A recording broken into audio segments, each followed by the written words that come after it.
Hello, pag hindi legally adopted ng isang tao at lalo na kung may mag-object sa kanyang pagiging tagapagmana, ay ito ay maging legal na basehan upang sa ganun ay hindi siya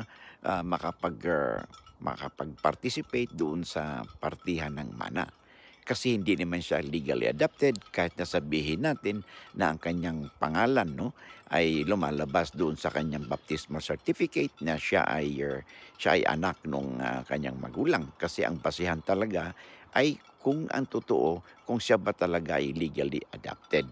Ngayon, may exception diyan kung halimbawa ang kanyang nag-adopt sa kanya ay gagawa ng last will and testament na kung saan ang nasabing adopted na bata na hindi naman legally adopted ay ginawa niyang isang voluntary or isang voluntary or heirs or beneficiaries, no, na kung saan mula doon sa pre-portion ng testator ay pinagkalooban ng mana ang isang tao, no, kahit na hindi siya legally adopted. In fact, karapatan nito ng sinumang testator, no, na magtalaga ng kanyang voluntary or beneficiaries, no, sa kanyang mula sa kanyang pre-portion ng mga naiwan niyang ari-arian.